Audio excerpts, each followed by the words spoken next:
इस पद की व्याख्या में पिछले कई दिनों में आप लोगों को यह बताया गया, श्याम मिलन की बात सोचने में जो बाधक तत्व है वो ये है कि हमने मानव देह का महत्व नहीं समझा, और यदि महत्व कुछ समझा भी तो उसकी क्षणभंगुरता पर गंभीरता पूर्वक विचार नहीं किया। अतएव श्याम मिलन की बात बहुत कम सोचा या नहीं सोचा। ये भी बताया गया कि मिलन मन प्लस इंद्रियों का हुआ करता है,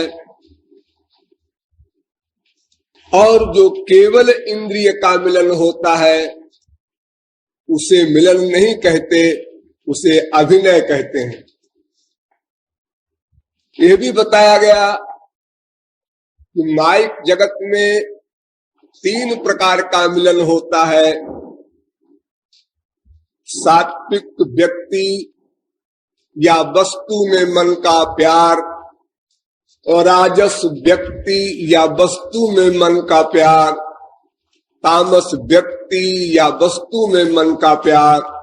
ये 3 प्रकार का माइक जगत का मिलन हुआ करता है।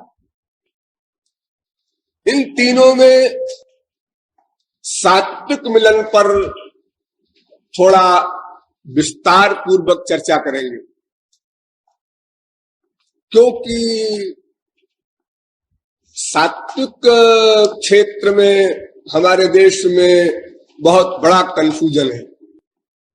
हमारे यहाँ एक शब्द है धर्म। धर्म अथवा कर्म, उसी को सात्विक कहा जाता है। धर्म शब्द का जो वास्तविक अर्थ है वो तो कुछ और है, किंतु यह एक ऐसा शब्द है जिसके अनेक अर्थ शास्त्रों में भी लिखे हैं। यतोऽभ्युदय निःशेष सिद्धि सधर्मः, दर्शन शास्त्र में परिभाषा की गई कि जिसके द्वारा इहलोक और परलोक दोनों बन जाएं उसका नाम धर्म। और इसी प्रकार अनेक दर्शन शास्त्रों में और पुराणों में, गीता भागवत रामायण में स्थल स्थल पर अनेक प्रकार की धर्म की मीमांसा बताई गई। वास्तव में धर्म शब्द का अर्थ क्या है, थोड़ा इस पर विचार कर लीजिए। धर्म माने धारण करने योग्य शब्दार्थ। धर्म माने धारण करने योग्य, कर्म माने करने योग्य। अर्थात जो अच्छा होता है वही धारण करने योग्य होता है। जिसका फल अच्छा हो उसी को धारण करने योग्य माना जाता है, और जिसका फल निंदनीय हो उसको लोग धारण नहीं करना चाहते, इसलिए उसका नाम अधर्म पड़ जाता है। तो धारण करने योग्य तत्व का नाम धर्म, और जो धारण करने योग्य न हो उस तत्व का नाम अधर्म। लेकिन धारण करने योग्य क्या है, जब ये प्रश्न खड़ा हुआ तो बड़ा झगड़ा मच गया। सारे संसार के बड़े बड़े बुद्धिमान इकट्ठे हो गए और अपनी अपनी परिभाषा ले ले करके बहुत बड़ी जमात के रूप में आ गए। तामस धर्म पहली पार्टी आई, उसने कहा तामस धर्म ही धर्म है। धारण करने योग्य क्या है? तामस धर्म। यावत जीवेत सुखम जीवेत ऋणं कृत्वा घृतं पिबेत, ये तामस धर्म है। जब तक जिए सुख से जिए, कर्जा करके घी पिए, लूट मार करके किसी प्रकार से भी अपने स्वार्थ की सिद्धि करो। क्या चक्कर में पड़े हो, मरने के बाद क्या होगा, क्या होगा, कुछ नहीं होगा। शरीर समाप्त, मैं समाप्त और सारी फिलॉसफी समाप्त। ये चारवाक सिद्धांत है। यद्यपि हम लोग इस सिद्धांत को सुनकर एक दूसरे के सामने हंसेंगे देखो कैसा बेवकूफ था चारवाक, लेकिन है सब इसी के गुलाम। अकेले में जब कमरा बंद करके आप लोग सोचेंगे तो अपने आप को भी इसी क्लास में पाएंगे। एक दूसरे से बात करेंगे तब तो इसकी बुराई जरूर करेंगे, लेकिन अकेले में बड़े बड़े साधक कहलाने वाले भी कभी कभी चारवाक सिद्धांत के अनुयायी हो जाते हैं। तो भगवान देख रहा है, गुरु जी देख रहे हैं। अरे कौन देख रहा है जी, मन में आए सो करो। आ गए आप यहां पर? हाँ आ गए।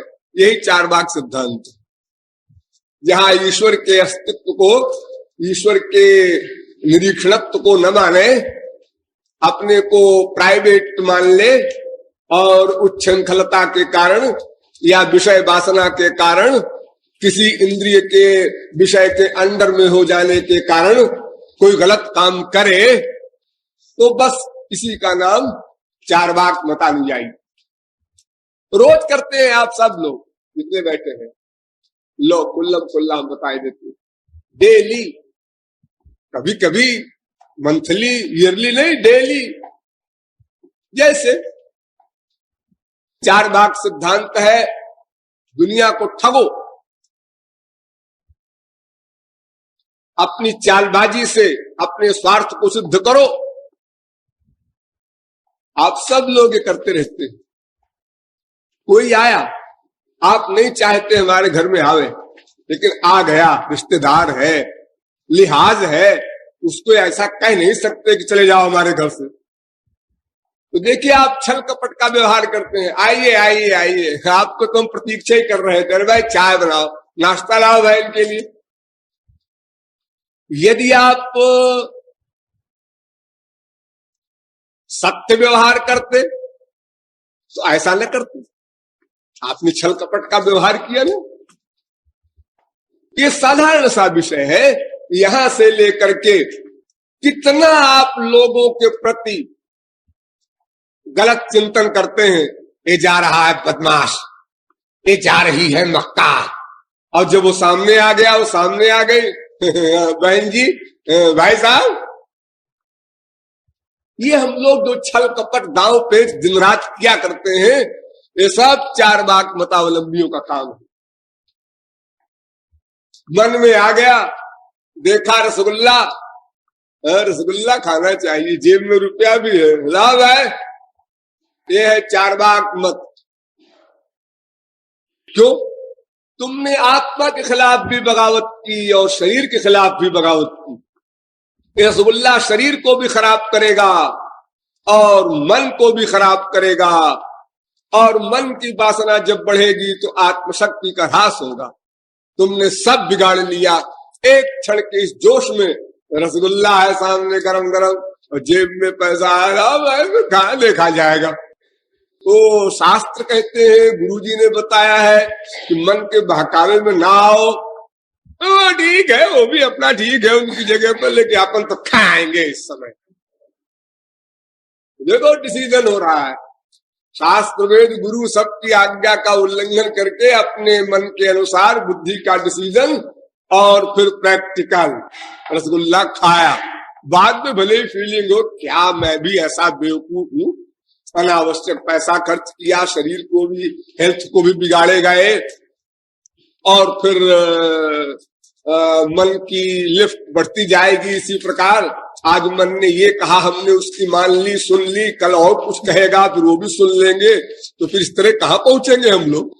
अनादिकाल से हम हारते गए मन से, और मन हमारे ऊपर हावी होता गया। उसी का यह दुष्परिणाम है कि 84 लाख योनियों का चक्कर लगाते लगाते अनंत जन्म बीत गए। तो भावार्थ है कि जब आप लोग बड़ी सूक्ष्म दृष्टि से सोचेंगे तो चारवाक सिद्धांत के अनुसार आपकी तमाम लाइफ मिलेगी। 100% न सही, ये मैं नहीं कहता, लेकिन बहुत मात्रा में आपको डेली लाइफ में सब बातें आएंगी ऐसी, जहां आप ईश्वर को भूल जाते हैं, गुरु को भूल जाते हैं, शास्त्र वेद के सिद्धांत को भूल जाते हैं, देखने की इच्छा, सुनने की इच्छा, सूंघने की इच्छा, ये जो 5 ज्ञानेंद्रियों की इच्छा है, इसके चक्कर में आप चारवाक मतावलंबी हो जाते हैं, अर्थात तामस धर्मानुयायी हो जाते हैं। अरे छोटी सी बात, गले की अकल से समझो। आप बड़े अच्छे खासे बैठे हैं, किसी ने कहा क्यों रे, कल तू क्या कह रहा था रमेश से? क्यों रे कहा मुझसे, क्या कह रहा था कहा? आप क्रोध से पागल हो गए जितने यहां बैठे। धीरे धीरे क्रोध आया ना, एकदम पागल हो गया, मारपीट पर तुल गया। ये है मूर्तिमान तामस धर्म। क्योंकि क्रोध से तुम्हारा फायदा होगा नहीं, हमारा तो प्रत्यक्ष में ही नुकसान हो रहा है, भविष्य में तो नुकसान होगा ही इसका जो कुछ होगा।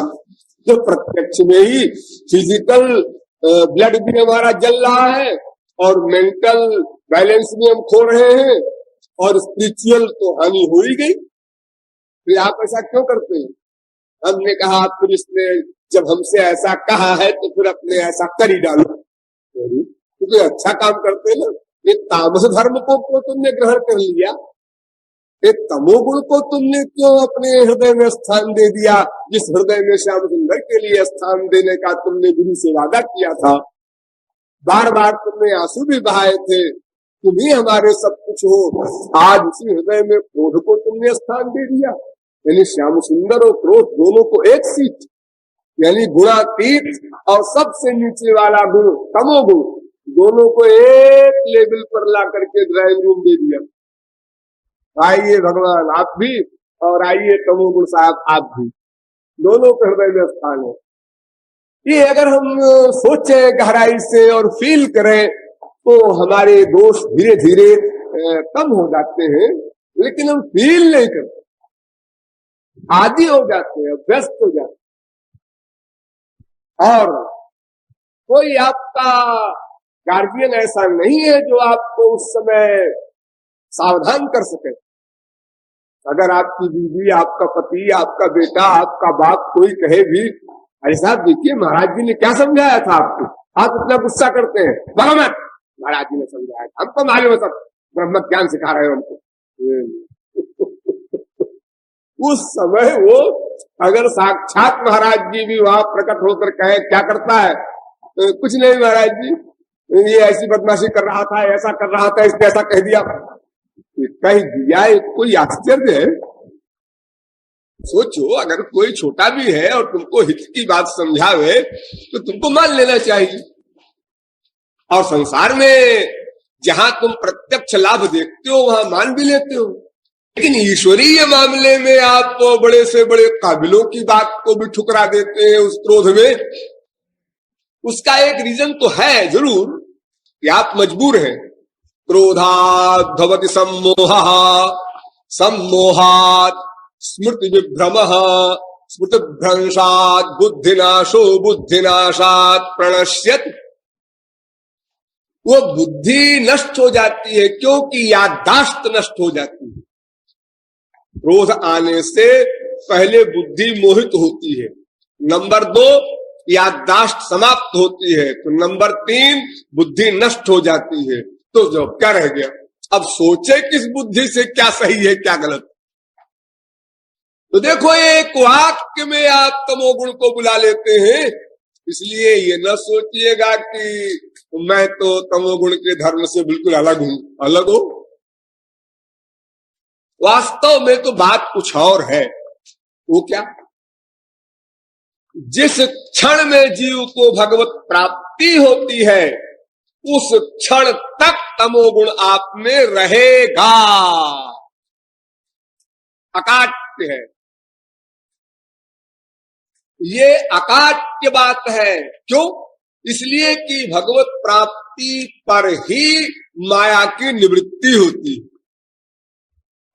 और माया के ये 3 गुण हैं, अजामेकाम लोहित शुक्ल कृष्णाम बहवी प्रजा सजमानाम स्वरूपा अजो हे कोजुषमाणो नुषेते जहाते नाम भुक्त भोगाम अजोन्य वेद कहता है।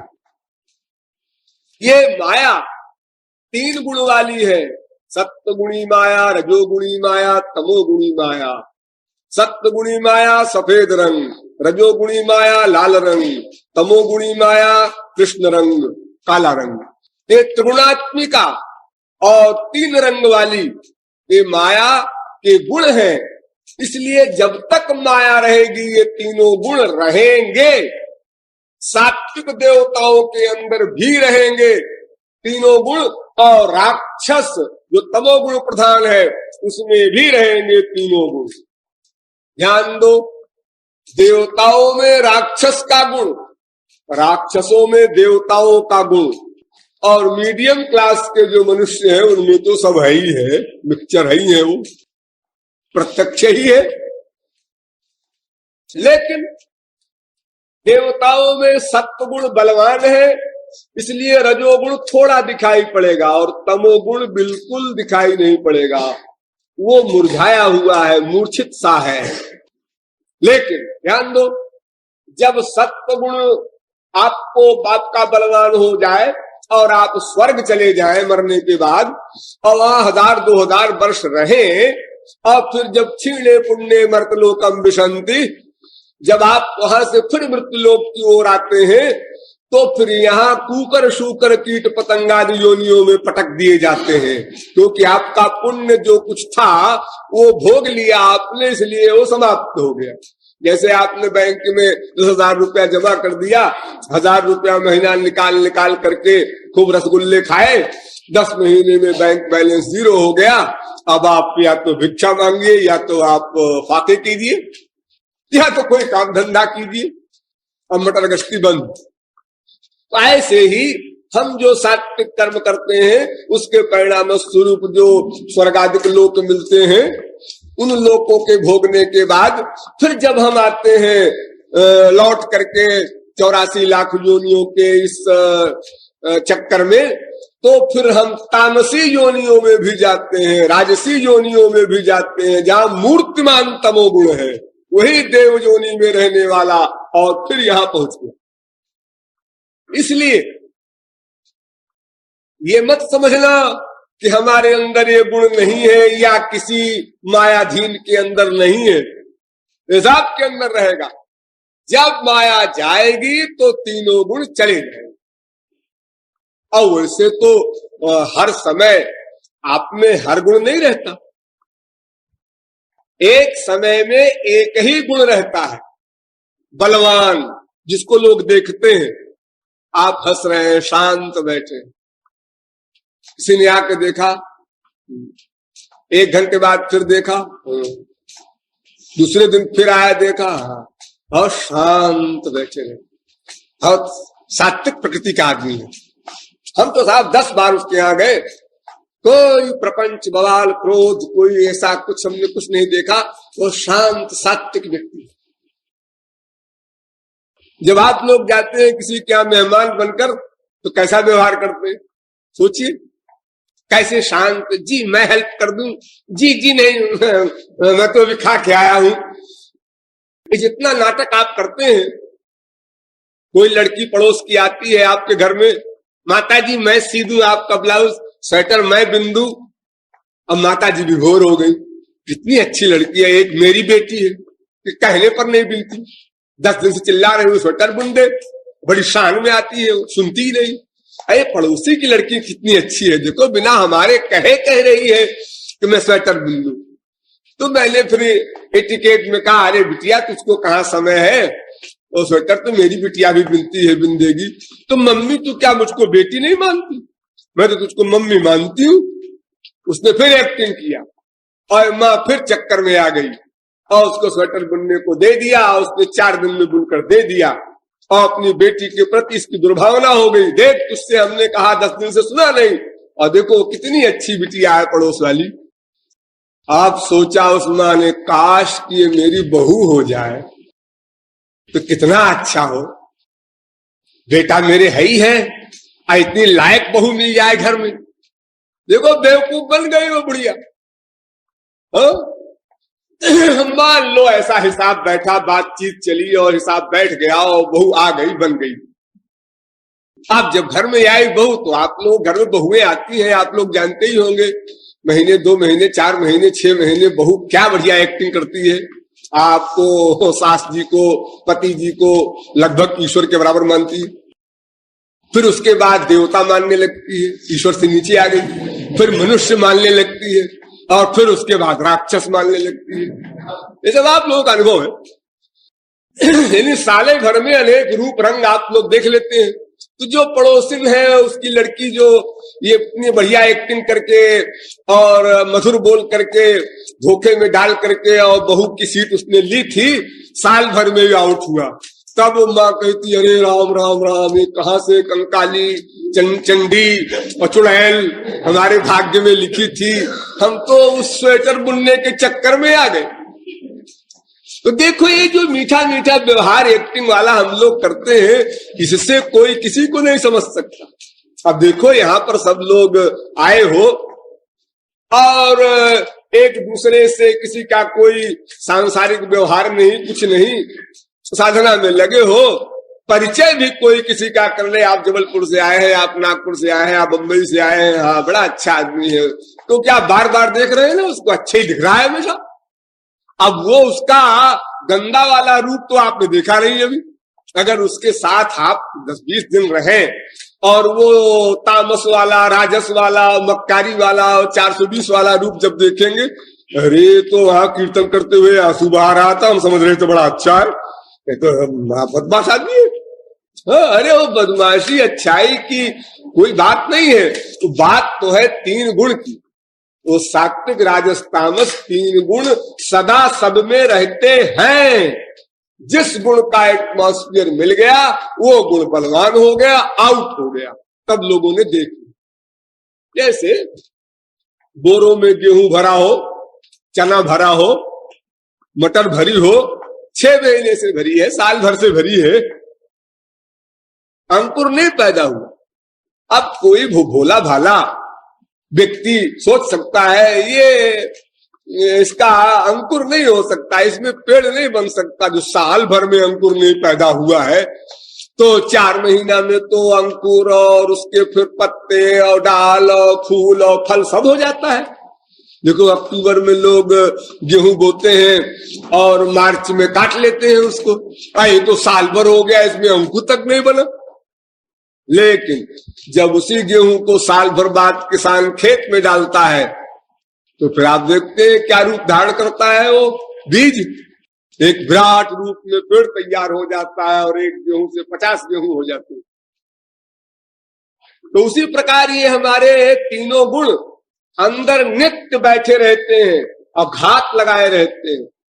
जैसे जेब कतरे घात लगाए रहते हैं ना, कि आदमी जरा सा इधर को हाथ करे जब जेब काट ले, नहीं करता है, बड़ा होशियार है।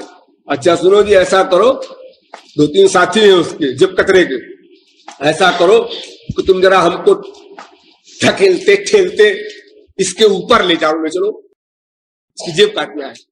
तो 2-3 आदमी आपस में धक्का मुक्की करते हुए और उस जिसकी जेब काटना है उसको धक्का एक मारा। जब धक्का मारा तो उसने पीछे इधर देखा कि धक्का क्यों मार रहा है, इधर जेब काट। तो जेब कतरा नहीं हूं मैं, तरकीब बता रहा हूं।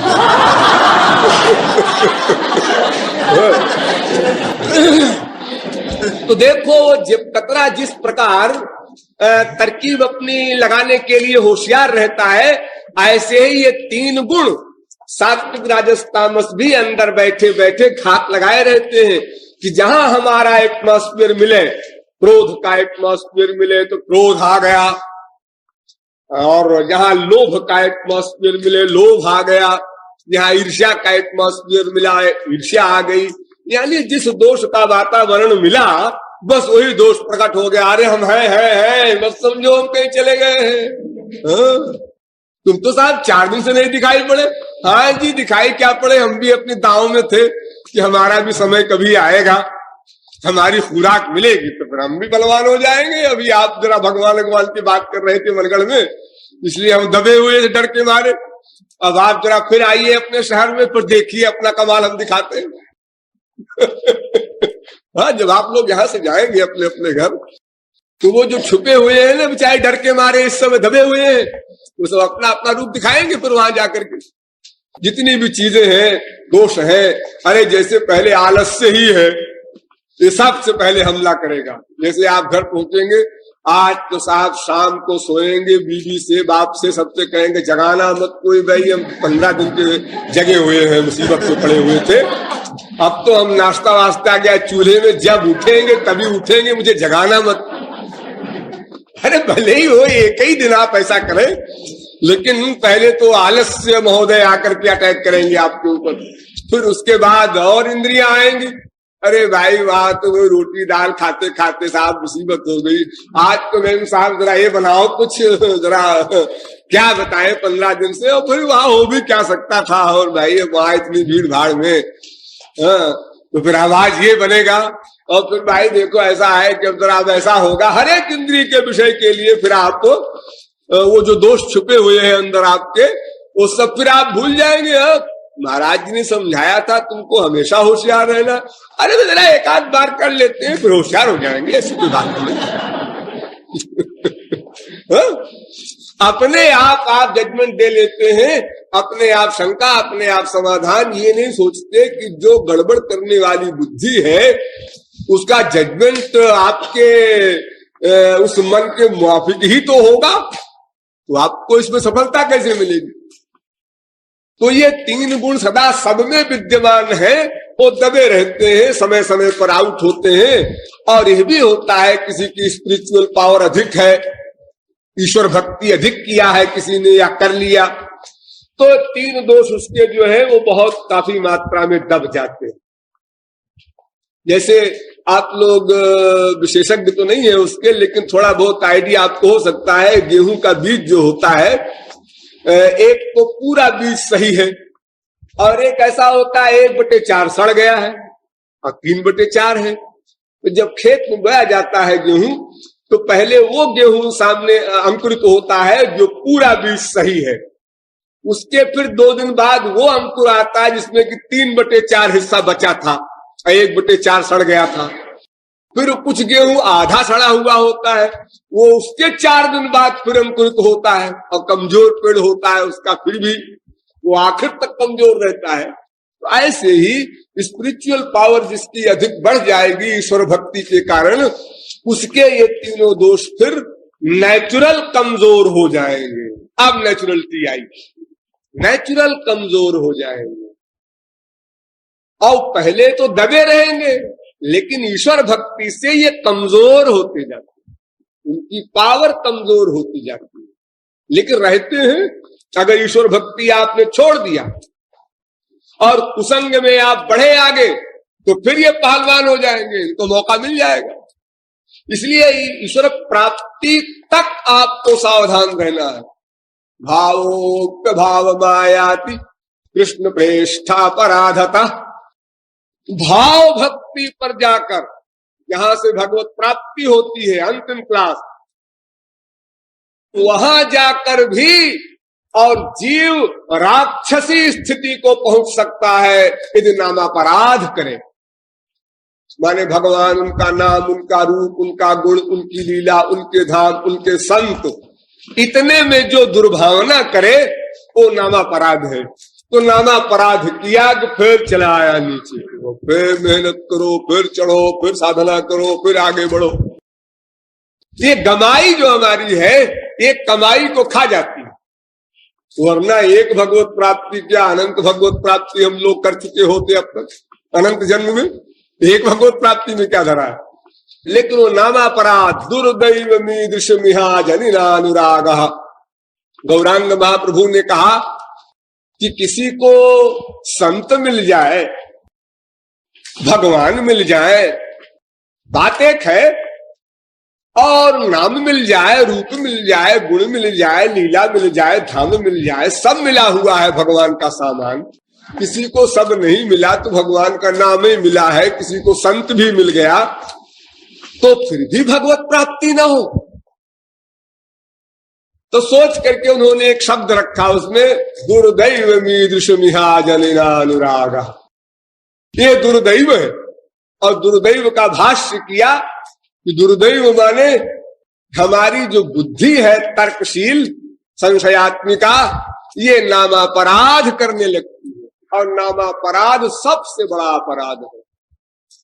करोड़ों ब्रह्म हत्या का पाप भी मुकाबला नहीं कर सकता एक नामापराध का, और उसका कोई प्रायश्चित भी नहीं है शास्त्र में। जैसे आपने एक गाय की हत्या की और उसका प्रायश्चित लिखा है शास्त्र में, वो कर दीजिए आप बरी हो गए। एक ब्राह्मण की हत्या कर डाला आपने, उसका प्रायश्चित कर डालिए आप बरी। लेकिन आपने जो नामापराध किया, भगवान, उनका नाम, उनका रूप, उनका गुण, उनकी लीला, उनके धाम, उनके संत में जो आपने दुर्भावना किया, इसका कोई प्रायश्चित नहीं है कि इतना जप कर लो, इतना पाठ कर लो, या इतना व्रत कर लो, या चारों धाम की यात्रा कर लो, या इतना यज्ञ कर लो। ये कुछ काम नहीं। 7-0-7 वो तो महापुरुष ही क्षमा करेगा, वो और किसी साधन से नहीं हो सकता। और महापुरुष तभी क्षमा करेगा जब तुम हृदय से अपनी गलती मानकर आंसू बहाओगे। महापुरुष भी कुछ शर्त नहीं लगाएगा, वो तो परम दयालु है ना। तुमने अपराध किया, इतना बड़ा अपराध, तुम्हारे लिए मैंने इतनी मेहनत की, जान दे दी अपनी, और तुम बैठे बैठे हमारे खिलाफ सोच रहे हो, हमारे सामने बैठ करके। लेकिन कोई बात नहीं, तुम जीव ही तो हो। हम तुम्हारे कल्याण के लिए जो कमर कसे हैं, तो तुम 4 चप्पल भी लगाओ, हम सब स्वयं मान लेंगे कि ये जीव है, जाने दो। लेकिन एक शर्त है हमारी, क्या? आप प्रतिज्ञा करो गलती नहीं करोगे, नहीं तो तुमको अगर हमेशा हम माफ कर दे ऐसे ही, तो तुम 1 कदम बढ़े, फिर 4 कदम पीछे, फिर 1 कदम बढ़े, फिर 4 कदम, तो तुम्हारा लाभ क्या हुआ तुम्हारा? अरे तुमको भी तो सोचना है ना। अगर तुम हमसे इस तरह की क्षमा चाहते हो कि हम जो भी करें आप क्षमा कर दिया कीजिए, तो फिर मेरे पास आने की आवश्यकता क्या है तुमको? फिर तो मनमानी करना है तुमको। तो फिर तुम्हारा सुधार कैसे होगा? इसलिए ये दुर्दैव है नामापराध करना रूपी पाप जो हमारे साथ लगा हुआ है, कि हम साधना करने पर भी उस वास्तविक लाभ से वंचित रह जाते हैं जिसे प्राप्त कर चुके हैं, प्राप्त करके फिर खो बैठे। जैसे कोई आदमी रुपया कमा करके और बाहर रखा है सड़क के ऊपर, सवेरे उठेंगे तो उठा लेंगे, अरे सवेरे तक वो रहेगा रुपया, लाखों आदमी जा रहे हैं आ रहे हैं सड़क पर से, कि उठा ले जाएंगे। अगर जरा भी तुमने कुसंग किया, कुसंग की बात सुना, कुसंग की बात सोचा, कुसंग की बात पढ़ा, कुसंग की बात देखा, किसी इंद्रिय से कुसंग किया, तो फिर चूंकि तुम्हारा मन अनादिकाल से कुसंग का अभ्यस्त है, इसलिए तुम तल्लीन हो जाओगे, तद्रूप हो जाओगे और उस पाई हुई वस्तु को खो बैठे। अरे नामापराध नहीं, छोड़ दो, नहीं करोगे मान लिया, तो भी अगर संसार के और प्रपंचों में तुम पड़ गए, किसी संसारी आदमी की ही बुराई कर रहे हो बैठे बैठे, या सुन रहे हो वो ऐसा आदमी है, वो ऐसी औरत है, अरे आदमी औरत गया चूल्हे में, तुम कैसे हो? अपनी फिक्र तो करो, वो ऐसा है, वो ऐसी है। इसी लेक्चर सुनने के बजाय तुम अपने लिए सोचो, तुम कैसे हो कि श्याम सुंदर तुमको अभी तक नहीं मिले और तुम जिंदा हो। तुम्हें ये फीलिंग नहीं है कि अगर अगला क्षण न मिला तो क्या होगा? फिर मानव देह कब मिलेगा, कैसे मिलेगा? मिल भी जाए तो फिर सारी बातें बननी है ना। मानव देह भी मिले, इंडिया में जन्म हो, क्योंकि अगर रशिया में जन्म हो गया तो वहां तो कहीं भगवान का नाम नहीं सुनाई पड़ेगा। और फिर उसके साथ साथ कोई गार्जियन सही महापुरुष भी मिले, वैराग्य भी तुमको संसार से हो, ये सारी बातें बने तब तुम यहां पहुंचोगे जहां पर हो। और जो इतनी दूर पहुंच के तुमने सब गड़बड़ कर दिया, तो फिर आप कब और कैसे आशा करते हो कि हम अपना कल्याण कर सकेंगे किसी भी जन्म में? इसलिए ये तीन गुण रहेंगे सब में, कुछ दबे रहेंगे, कुछ बलवान होंगे, समय समय पर आया जाया करते हैं। इसलिए सब रहते हुए भी एक प्रधान होता है। ध्यान दो, तमोगुण प्रधान, रजोगुण कमजोर, सत्वगुण और कमजोर। इसका नाम तामस धर्मावलंबी। प्रत्येक शब्द पर ध्यान दो। मैं 2 बार बोल चुका, आप लोग नहीं समझे, गहराई से समझो। तामस धर्म किसे कहते हैं? जिसमें तमोगुण बलवान हो, रजोगुण उससे कमजोर हो और सत्वगुण बहुत कमजोर हो, है तीनों। अब इसी प्रकार रजोगुण का राजस धर्म, इसमें क्या होगा? तमोगुण कमजोर और सत्वगुण भी कमजोर। तमोगुण कमजोर, सत्वगुण उससे भी कमजोर और रजोगुण बलवान हावी। ये राजस धर्म हुआ। और सत्वगुण बलवान, उससे कमजोर रजोगुण, उससे कमजोर तमोगुण, ये सात्विक धर्म। जैसा कि मैंने कल इशारे में बताया था, तमोगुण से श्रेष्ठ रजोगुण, यानी तामस धर्म से श्रेष्ठ राजस धर्म और राजस धर्म से श्रेष्ठ सात्विक धर्म। लेकिन ध्यान दो, लोक और वेद में सात्विक धर्म को धर्म कहते हैं और राजस और तामस धर्म को अधर्म कहते हैं। अब 2 भाग में बांट दीजिए। समझदार लोग, ना समझ लोग ऐसा नहीं कहते। राम से मारीच का शास्त्रार्थ हुआ तो राम ने कहा, क्यों रे, तू यज्ञादिक को नष्ट करता है, धर्म को नाश करता है, तुझे फिक्र नहीं मरने के बाद क्या होगा, क्या परिणाम होगा इसका? तो मारीच हंसा, हंसकर कहता है, आपकी तारीफ, आपका परिचय, मैं दशरथ का पुत्र हूं, क्षत्रिय हूं, आप हमारे मामले में क्यों आ रहे हैं बीच में? आपसे क्या मतलब पड़ा है इस मामले से? मैं क्षत्रिय हूं तो धर्म की रक्षा करना मेरा धर्म है, ये रीजन है। अच्छा, तो ये बात है, आप क्षत्रिय हैं, आपका धर्म है अपने धर्म का पालन करना।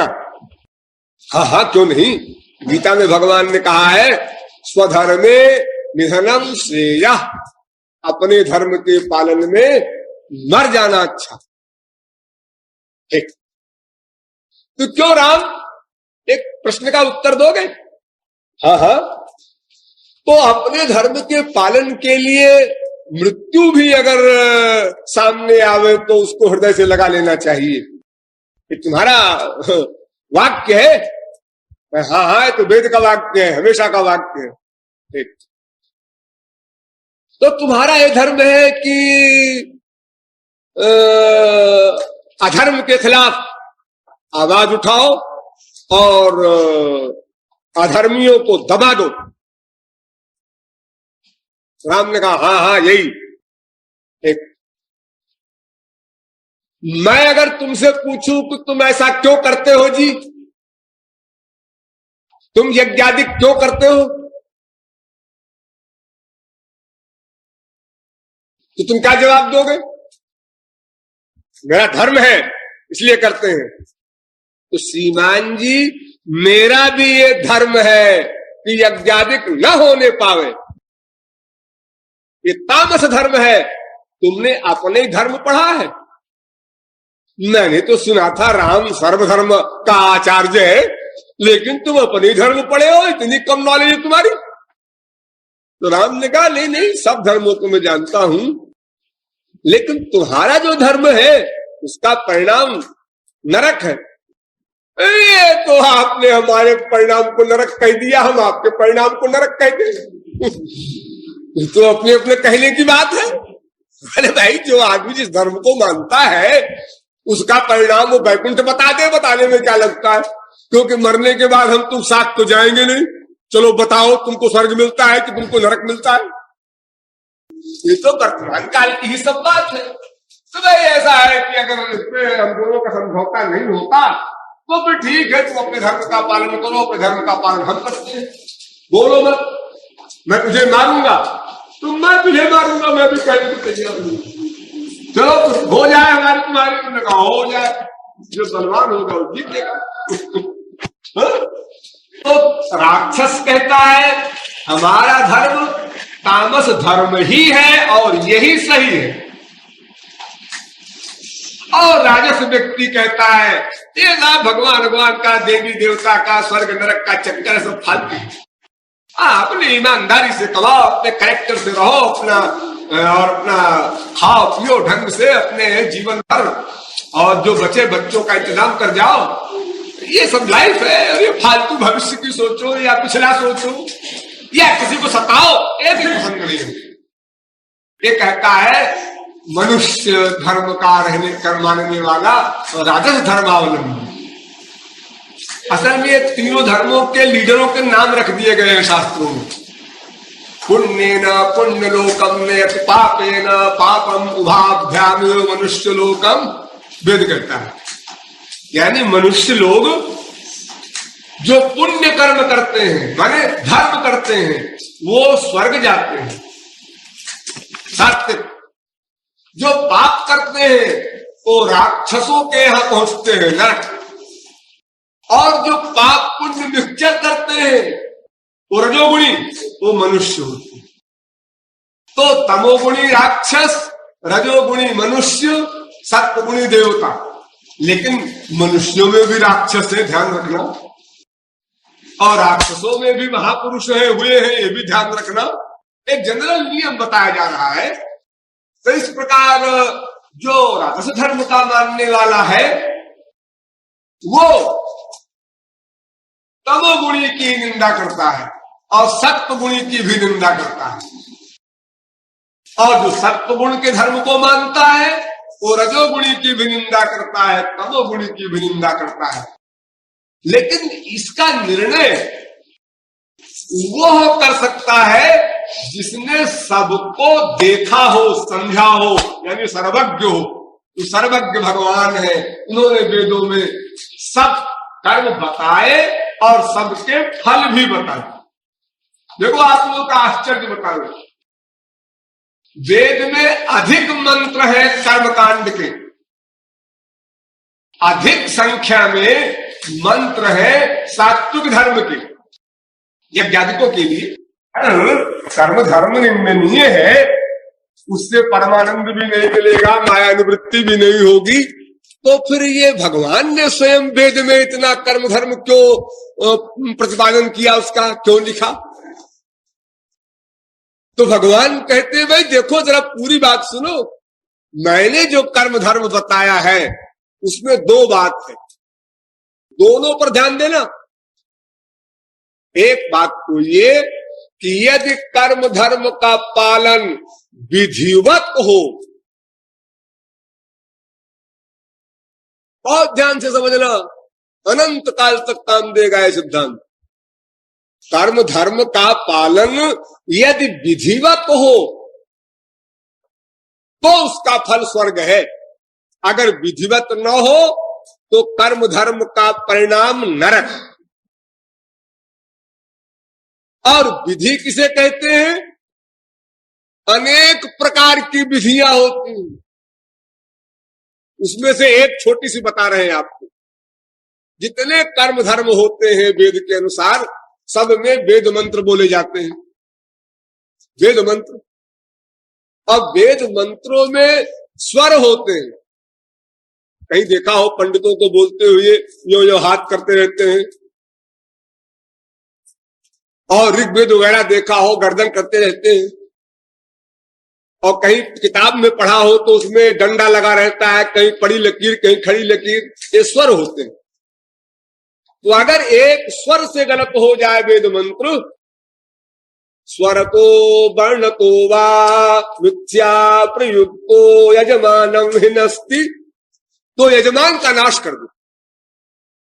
एक स्वर से गलत हो जाए वेद मंत्र, जैसे मान लो बहुत से लोग इसमें बैठे हैं गायत्री मंत्र जानते होंगे, और वेद मंत्र शायद सबको न मालूम हो। एक गायत्री मंत्र है वेद मंत्र, लेकिन गायत्री मंत्र को स्वर सहित बोलना ये 60 करोड़ में 60,000 भी नहीं जानते इंडिया में। और अगर चैलेंज किया जाए तो शायद 60 आदमी निकले, हमको उसमें भी डाउट। एक वेद मंत्र के उच्चारण में इतना कठिन है उसका उच्चारण। संक्षेप में समझ लीजिए, तत्सवितुर्वरेण्यं भर्गो देवस्य धीमहि धियो यो नः प्रचोदयात्। ये है स्वर सहित उच्चारण। तत्सवितुर्वरेण्यं भर्गो देवस्य धीमहि धियो यो नः प्रचोदयात्। अब इस 24 अक्षर के सीखने में आप लोगों को तो शायद 24 वर्ष लगे। आप लोग कहेंगे ऐसी क्या बड़ी बात है इसमें, अरे बात है कि बारीक इसमें, ऐसे आपने कान से सुन लिया तो समझ लिया कि हाँ साधारण सी बात है। लेकिन जब आप एक एक अक्षर पहले सीखेंगे ना, जैसे सावितु लिखा है उसमें, वाह वाह वाह बोलने आपको नहीं आता तो कैसे वेद मंत्र बोलेंगे। ये जो आपको मास्टर लोग पढ़ाते हैं ना, का खा गा घा, यही नहीं सही पढ़ाते और आप सही नहीं बोलना जानते तो वेद मंत्र कैसे बोलेंगे। देखो हम कैसा वाह बोल रहे हैं, तत्सवितुर्वरेण्यं तत्सवितुर्वरेण्यं। अब आप बोलेंगे तत्सवितु, अभी वाह वाह वाह, ये बारीक बात तो हम नहीं जानते। तो आप काका काका बोलना तो आपको आते ही नहीं, आप वेद मंत्र क्या बोलेंगे। आपकी तो परंपरा गलत हो गई है प्रारंभ से ही। शब्दों का उच्चारण नहीं जानते, स्वरों का उच्चारण नहीं जानते, फिर वेद मंत्र के स्वरों का उच्चारण और डिफिकल्ट है। अगर एक स्वर गलत हो जाए, तत्सौ के बजाय हम बोल दे तत्सो, तत्सवितुर, इस सा के ऊपर मात्र स्वर है और वा के नीचे है, तत्सौ सा पर ऊपर है और वा पर नीचे है, तत्सवितुर्वरेण्यं। अब इसको उल्टा कर दे, अगर तत्सवितुर, अर्थ उलट गया, अर्थ ही उलट गया वेद मंत्र का। इंद्र शत्रुर विवर्धस्व, एक राक्षस ने कराया यज्ञ और उसमें खाली चालाकी एक ही कि ये राक्षस, ऋषियों ने चालाकी एक ही, ये राक्षस वेद मंत्र का स्वर तो जानता नहीं, खाली अक्षर जानता है। इंद्र शत्रुर विवर्धस्व, इसमें परिवर्तन करोगे तो पकड़ लेगा, मार डालेगा सारे ऋषियों को। तो मनमाना मंत्र बोल रहे हो, लेकिन स्वर बदल दो तो ये नहीं जानेगा, और वेद मंत्र के स्वर के अनुसार ही फल देता है। तो उन्होंने आद्युदात्त और अंत्योदात्त का अंतर कर दिया। इंद्र इंद्र इंद्र इंद्र। अब मैं 3 प्रकार से बोल रहा हूं और सुन रहे हैं आप लोग एक प्रकार से। ईश्वर का कमाल है।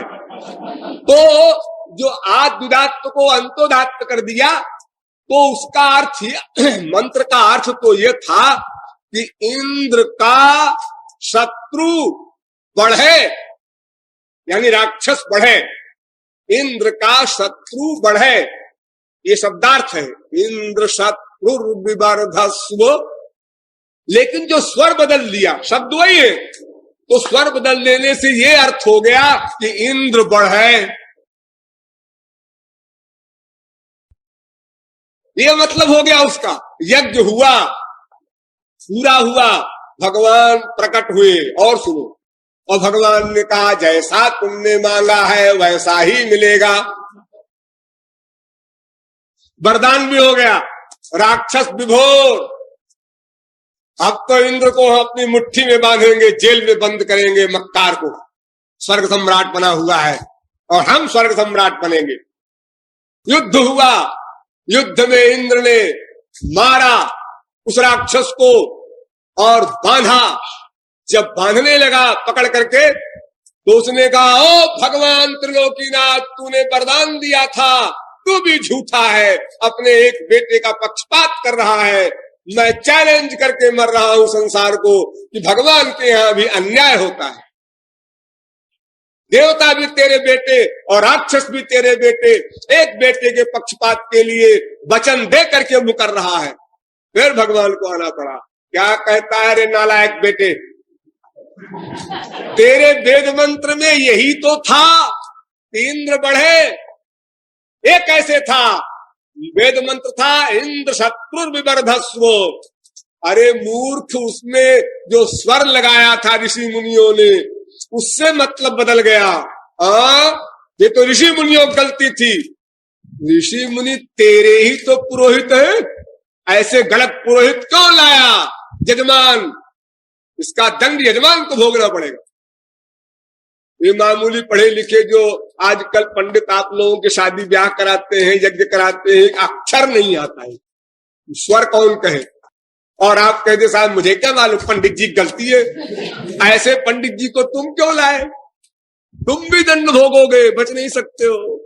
गलत पंडित क्यों लाए? 1.25 रुपए के कारण लो कि बड़ा पंडित बुलाएंगे तो 100 रुपया फीस लेगा, पंडित 1.25 रुपए लेता है, अपने काम करने से मतलब है। तुम अपने पैसे की लालच में करवा रहे हो तो ठीक है, वैसे पंडित मिलेगा। जैसी फीस होगी उसी प्रकार से संसार के सामान मिलते हैं ना। 11 रुपए की धोती भी मिलती है आजकल और 1100 की भी मिलती है। जैसा आप पैसा देंगे वैसा माल पाएंगे। लेकिन इससे आप बरी नहीं हो सकते। जो पंडित की गलती है, ये आपकी जिम्मेदारी है कि छानबीन करके आपने दान किया किसी को और उस पैसे का उसने गलत उपयोग किया, उस पैसे से उसने कोई अनाचार, दुराचार, भ्रष्टाचार, पापाचार किया, आप कहेंगे हमने तो अच्छी भावना से दिया, कुछ नहीं दंड मिलेगा आपको। आपने क्यों नहीं समझ बूझकर सात्विक पात्र में या गुणातीत पात्र में दान किया? तामस पात्र में आपने दान किया तो पैसा भी गया और वो जो पाप करेगा उस पैसे से उसका दंड भी आपको नरक भोगना पड़ेगा। ये धर्म का मामला ऐसा गोलमोल नहीं है कि ये हमसे क्या मतलब, तुमसे क्या मतलब। अगर आज तुम उसको पैसा न दिए होते तो उस पैसे से वो रिवाल्वर न खरीदता, तो उस रिवाल्वर से वो खून न करता, तुम उसके जिम्मेदार। तुम मुझे तो मालूम नहीं, हमने तो रिवाल्वर को पैसा दिया नहीं, मैंने तो उसको दिया था, इसके कपड़ा नहीं है, खाना नहीं है, गरीबी के कारण दिया। लेकिन तुमने उसके नेचर को, उसके स्वभाव को, उसकी बुद्धि को क्यों नहीं रीड किया? ये तो बड़ा मुश्किल है, तो मुश्किल है तो मत दान करो। गलत दान करोगे दंड मिलेगा, तो कोई रियायत नहीं। तो जो विधिवत हो धर्म कर्म तो स्वर्ग मिलता है, और विधिहीन हुआ तो नरक। तो पहले तो इस कलयुग में विधिवत होना ही असंभव है। मैं तो चैलेंज करता हूं, असंभव। षड्भी संपद्यते धर्मस्तेति दुर्लभतरा कलौ। 6 उपकरण होते हैं धर्म को, 6 में एक भी सही नहीं होता है तो 6 सही हो कैसे माना जाए? जैसे आप यज्ञ करने चले, हवन करने, पैसा चाहिए, क्या किया जाए? चंदा कर लो। ये ईश्वर भक्ति का मार्ग नहीं है, ये सत्संग भवन की बिल्डिंग नहीं है, फिर ये देवताओं का यज्ञ है। फिर पैसा सही कमाई का होना चाहिए, वरना नरक मिलेगा यज्ञ कराने वाले को। सही कमाई का, हाँ, ब्राह्मण अपना 6 कर्म करे, पढ़ना पढ़ाना 2, यज्ञ करना यज्ञ कराना 4, दान लेना दान देना 6, अवेदोपदेश। यही कर्म जो ब्राह्मण करता हो और न्याय पूर्वक अपने रोटी खाने के बाद जो उसका शुद्ध पैसा बचा हो, उसी का यज्ञ में इस्तेमाल होना चाहिए। लोग पहले ही पॉइंट कट गए। ये दान देने वाले तो सब ब्लैक मनी वाले हैं। कोई दान देते हैं क्योंकि वो जानते हैं भाई बड़ा मक्कारी का कमा रहे हैं, भगवान के यहां भी जाना है तो देते चलो भाई। कुछ घूस भी देते चलो स्पिरिचुअल गवर्नमेंट को। एक घूस है, मंदिर बनवा दिया एक, धर्मशाला बनवा दिया एक, ताकि भगवान जरा हमारे ऊपर ध्यान रखे। जैसे किसी ऑफिसर को हम कुछ खिला पिला देते हैं, शराब पिला दिया, मांस मुर्गा खिला दिया, तो जरा वो ख्याल रखता है कोई बात खतरे की आती है तो। ऐसे ही हम समझते हैं भगवान को भी। यानी हम मूर्ख है तो समझते हैं भगवान भी ऐसे ही मूर्ख होगा, अपने हिसाब सोचते हैं हम लोग। तो ये यज्ञ में जो पैसा आया वही बंटा ढार हो गया जब। फिर अब यज्ञ कराने वाले पंडित लोग, उन पर आ जाइए, तब तो सब के सब 0/100 सिद्ध होंगे। क्योंकि जो पंडित का लक्षण है यज्ञ कराने वाले का वेद में जिस कितना वर्णन है, उसका 1/100 भी नहीं होगा किसी पंडित। फिर वो पंडित भी उस वेद मंत्र का स्वस्वर उच्चारण और सारी बातें उसकी युक्त हो। फिर वो सामान भी जो आया है यज्ञ से वो भी शुद्ध हो। फिर वो देश भी हो, काल भी हो, पात्र भी हो। ये अनेक प्रकार के सब नियम 100% सही हो। जैसे एक मशीन को चलाने के लिए सारे पुर्जे ठीक ठीक जगह पर लगे हो। एक पुर्जा भी गड़बड़ हुआ तो मशीन फेल। एक तार केवल गड़बड़ हो जाए तो 10 करोड़ की मशीन भी 0/100। ऐसे ही धर्म का विषय है। इसलिए यदि विधिहीन हुआ तो नरक। अगर आप कहें मान लो कभी कहीं कोई धर्म का पालन कर ही ले 3 अरब में कोई एक आदमी, तो क्या मिलेगा? तो मिलेगा स्वर्ग।